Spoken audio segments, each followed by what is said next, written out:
Notre envoyé spécial au MEDES, Ilham Berada, reçoit Mbaye Cheikh Amadou Tidjane, coordinateur des zones économiques de l'APIX. Ensemble, nous les écoutons. La 15e édition du Forum MEDES se poursuit ici à Tanger. Aujourd'hui, j'ai le plaisir d'avoir à mes côtés Cheikh Ahmed Tidjane Mbaye. Il est le coordinateur des zones économiques et spéciales de l'APIX au Sénégal. Monsieur Mbaye, merci beaucoup d'avoir accepté notre invitation. Je le disais, on est à Tanger, pas loin de Tanger-Med, de ces zones franches et tout ce qui a été développé autour de ce port. Je sais que vous travaillez en étroite collaboration avec le Maroc et notamment avec Tanger-Med. Est-ce que vous pouvez nous dire justement comment se fait cette collaboration ? Cette collaboration, elle vient d'abord du fait que quand il a été nommé directeur général de l'APIX, M. Abdoulaye Baldé a organisé avec nous un benchmark au Maroc pour voir un peu c'était quoi les clés du succès de Tanger-Med. On a passé quelques jours avec tout le staff de Tanger-Med et on a discuté. Et on s'est rendu compte que des axes de collaboration étaient possibles. Et sur ce fait, on les avait commis pour nous faire un plan stratégique qui nous permettait, nous, de commencer à développer sur le modèle qu'ils ont, évidemment avec nos spécificités, les zones économiques spéciales que nous avions l'intention de développer au Sénégal. Ceci ayant été fait aujourd'hui, ça nous a permis de voir qu'il fallait créer des sociétés de projets, dont par exemple je dirige la plus importante, la MEN SPV, qui est celle qui coordonne toutes les activités des zones économiques spéciales. Donc ce modèle de Tanger-Med nous a permis aujourd'hui, dans le cadre de cette coopération sud-sud, de faire des quick wins, c'est-à-dire d'aller très vite dans le développement de nos zones. Et aujourd'hui, on continue à travailler avec eux dans le cadre de l'assistance à maîtrise d'ouvrage pour faire le suivi des activités que nous sommes en train de mener. Alors aujourd'hui, justement, la thématique de ce forum cette année, c'est Polymonde, Polycrise. Le monde, hein, pas seulement le Maroc ou le continent africain, traverse des crises humaines, des crises sociales, des crises économiques.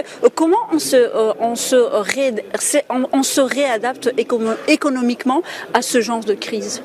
Alors, la réadaptation économique, d'abord, elle va de la prise de conscience de l'existence de la crise.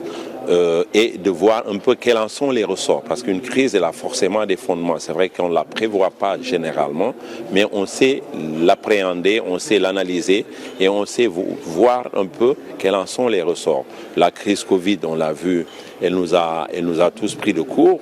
Et tout de suite, après, je pense qu'aujourd'hui, elle n'affole plus personne. Parce qu'à la fin de la journée, on s'est rendu compte qu'il fallait un certain type de réaction auquel on est préparé.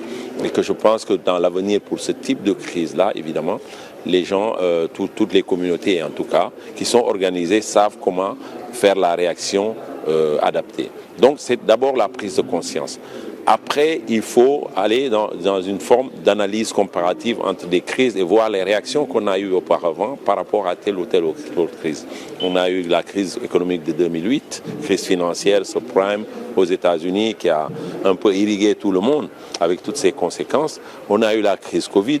Aujourd'hui, on a eu la crise ukrainienne qui a posé le problème des crises alimentaires dans le monde.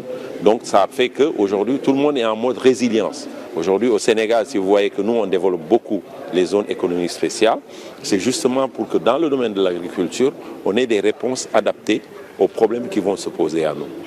Est-ce que cette coopération sud-sud efficiente est une des solutions pour justement faire face à ce genre de crise, notamment l'exemple du Sénégal et du Maroc ?